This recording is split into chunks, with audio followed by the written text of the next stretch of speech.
کہ لوگ جو سب سے بڑی حجت پیش کرتے ہیں وہ عشق مصطفیٰ کی پیش کرتے ہیں کہ یہ نبی علیہ السلام سے محبت کی نشانی، یہ عشق مصطفیٰ کی علامت ہے۔ میں پہلے عرض کرتا ہوں کہ یہ لفظ عشق یہ کوئی دینی لفظ نہیں، کتاب و سنت میں یہ لفظ کہیں محبت کے معنی میں استعمال نہیں، اس لفظ کا استعمال نہ قرآن میں ہے نہ حدیث میں۔ اور یہ کتنی افسوسناک حقیقت ہے کہ بعض لوگوں کے پورے مذہب کا محور لفظ عشق ہے، ایک ایسا لفظ جو کتاب و سنت سے ثابت ہی نہیں۔ جیسے کچھ لوگوں نے لفظ تقلید اختیار کر لیا، ہم مقلد ہیں۔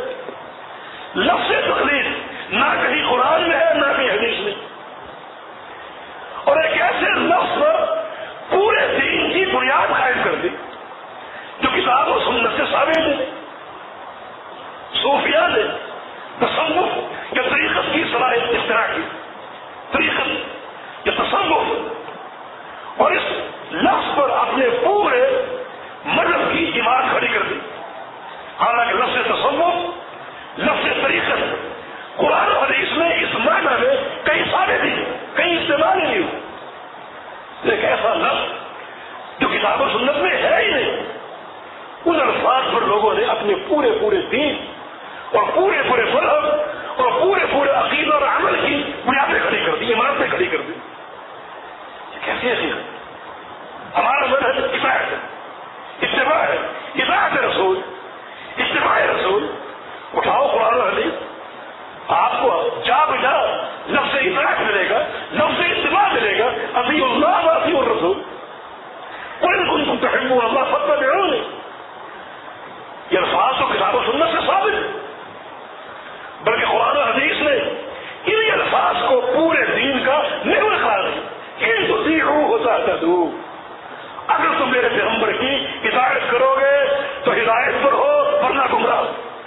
یہ وہ لفظ جس پر ہمارے عقیدے، منہج، عمل، سیاست اور خلق کی بنیاد لفظ اطاعت۔ ہماری پوری دعوت کا محور محمد رسول اللہ صلی اللہ علیہ وسلم۔ ہم کہتے ہیں عبادت کرو کس کی؟ جس کی اللہ کے پیغمبر نے کی۔ کیسے؟ جیسے اللہ کے پیغمبر نے کی۔ نماز پڑھو کیسے؟ جیسے اللہ کے پیغمبر نے پڑھی۔ حج کرو کیسے؟ جیسے اللہ کے پیغمبر نے کیا۔ یہ ہے عقیدہ اور یہ ہے منہج، اور یہ الحمدللہ ہمارے پورے دین کی بنیاد۔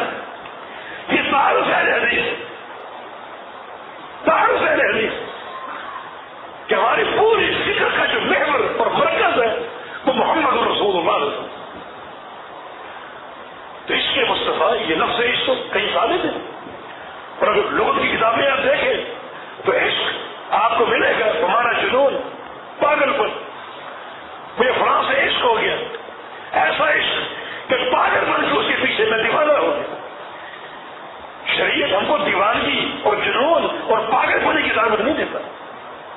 قرآن ہی سبیلی ادعو الی اللہ علی بصیرہ، شریعت ہے بصیرت کی دعوت ہے، بصیرت کے ساتھ کام کرو، دلیل کے ساتھ کام کرو، اور یہ بصیرت اللہ کی وحی سے حاصل ہوتی ہے، یہ یقین اللہ کی وحی سے پیدا ہوتا ہے۔